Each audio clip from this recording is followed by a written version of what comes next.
So, magandang araw sa inyong lahat. So, ngayon, ang pag-aaralan natin ay Authentic Assessment and Tools.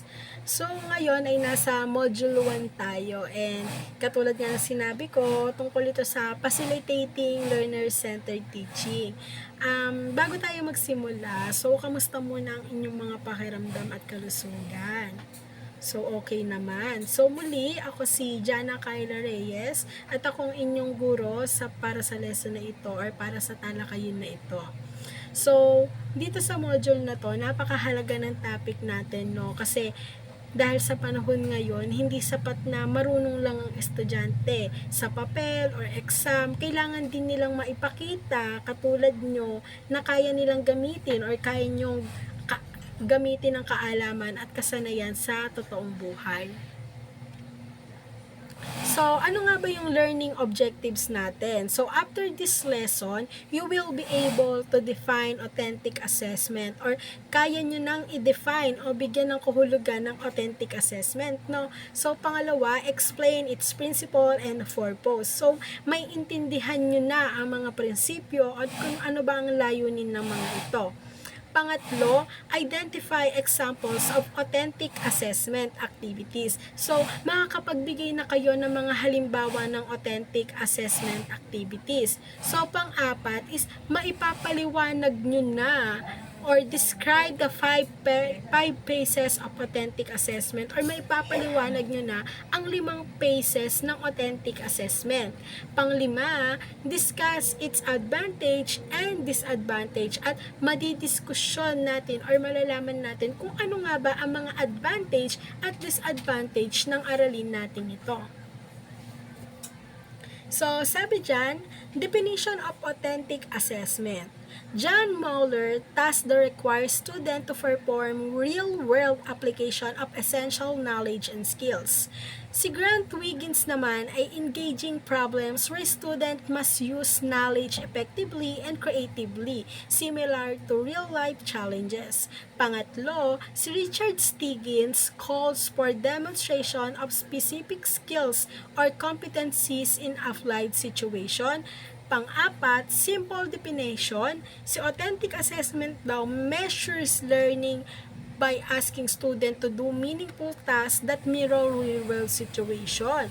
So, sabi dyan, si John Mueller daw, o yung pang-una daw, ang authentic assessment daw para sa kanya ay mga gawaing humihiling sa estudyante na gamitin ang essential knowledge sa totoong sitwasyon or sa real-life experience. Si Grant Wiggins naman, sabi dyan, ito daw yung mga engaging problems na kailangan nating lutasin ng estudyante or kailangan nating gamitin ang kaalamahan at marlikaing paraan. So, katulad sa tunay na buhay nga din, no? Si Richard Stiggins naman, sabi dyan, ito ay nangangailangan ng pagpapakita o demonstration ng specific skills sa actual and apply situation. So, kailangan may apply natin siya. So, sa simpleng paliwanag nga, no, ito'y pagsukat sa kung ano bang kaalaman or pagkatuto sa pamamagitan ng paggawa ng makabuluhang gawain na ginagaya sa totoong sitwasyon. Hindi lang basta multiple choice or true all false or silker the world da ganito, da ganyan, kundi masusubog din dito kung kaya ba talagang gamitin ng estudyante sa natutunan. So, isa lang click dyan, no, ang pinopoint out nila, hindi lang dapat doon umiikot sa true or false. Kailangan sa exam lalagyan din natin ng mga real world problems para matutunan ng bata or kung talaga ma-apply nila, no. So, next tayo sa slide 4. So, principles of authentic assessment. Si number 1 daw, schools aim to develop useful citizens. So, sabi dyan, layunin daw ng paaralan na mag-produce ng kapakinapakinabang na mamamayan. Pangalawa, useful citizens can perform real-world tasks. So, sa pangalawa daw, ang kapaki-pakinabang na mamamayan ay dapat kayang gumawa ng totoong gawain sa totoong buhay. Pangatlo, school must train students in this task. So, kailangan daw dyan, pagsusuri ng estudyante kung dapat bang ginagawa ng school ang kanilang gawain or tungkulin ng paaralan na sanayin ng ang mga mag-aaral sa mga gantong klase ng task. Hindi lang basta sila approve ng approve sa kung ano ang ginagawa, kundi tungkulin din nilang malayman at sanayin ng mag-aaral sa mga ganong nangyayari. Pang-apat, student must be assessed through tasks that simulate or duplicate real-world scenario. So, pagsusuri daw sa estudyante ay dapat ginagawa gamit ang mga task kahawig ng mga katulad sa totoong sitwasyon, hindi lang parang hindi lang gawa-gawa, kundi nangyayari talaga sa totoong buhay at sa totoong nangyayari sa ating kasalukuyan. Next.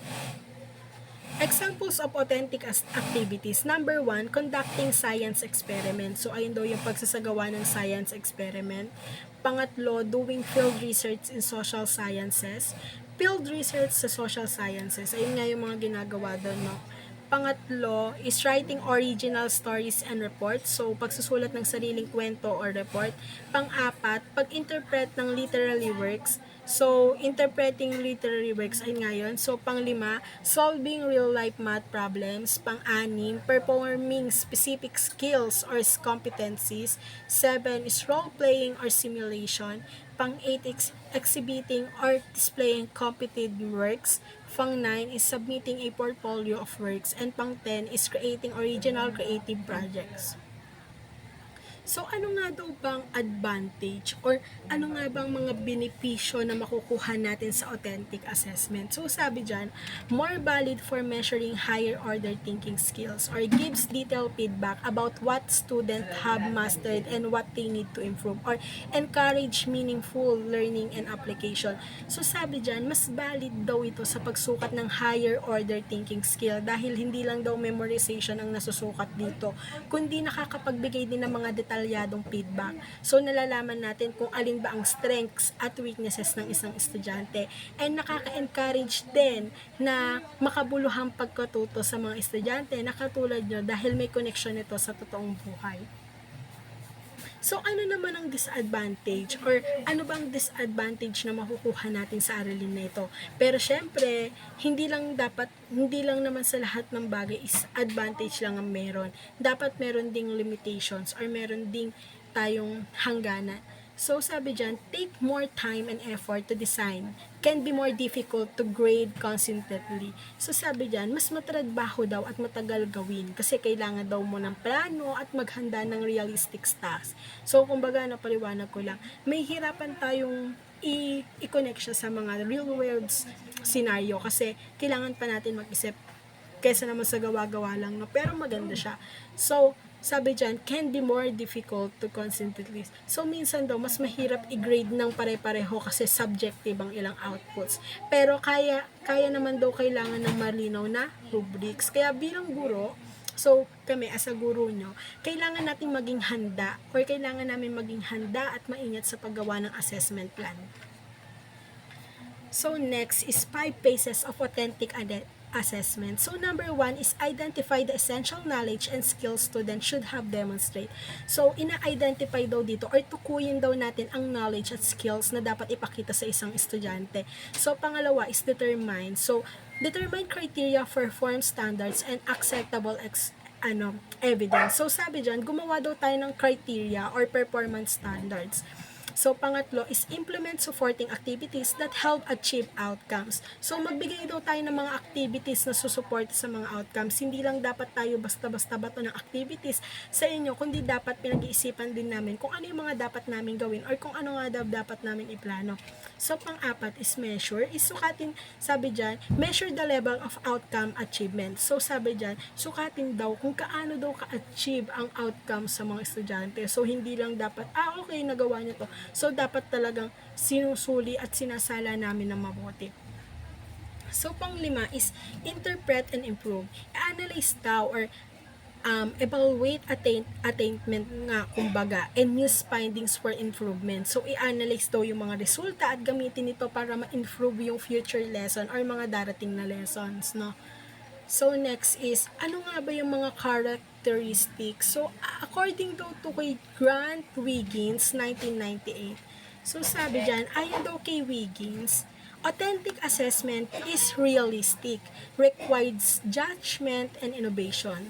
a student to do the subject, replicates real-life context and challenges, requires efficient use of knowledge and skills for complex tasks, allows practice, feedback, or refinement.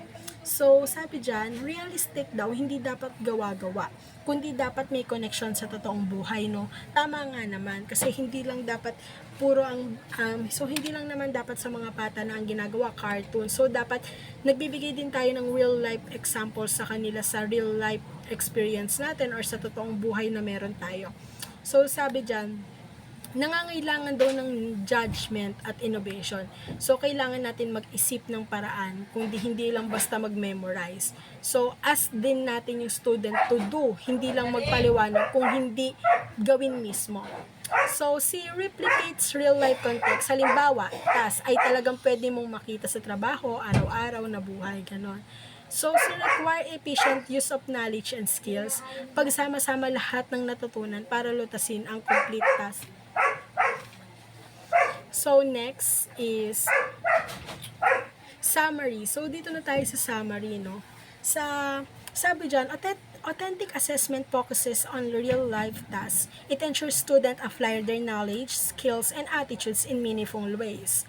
So, it promotes lifelong learning by connecting school activities to real-life situations. So, sinasabi dyan, no, sa pagsusukat daw ng nakatuon sa mga gawain, sitwasyon na totoong buhay, nakakatulong din ito para masiguro din namin na hindi lang alam ng mga estudyante sa ang lesson, kundi kaya rin nilang i-apply sa totoong buhay or sa practical na paraan. Kasi sa gantong paraan kasi mas may intindihan or mas may ihanda natin sila para sa mas mataas na antas. Hindi lang dapat natin pinopokus sa mga mababa or hindi lang natin dapat dinidepende sa edad nila, kundi dapat ma-apply din nila sa real life situations. Kasi kung babasihin mo, mas may dagdag po sa kwento mas may dagdag yung kwento.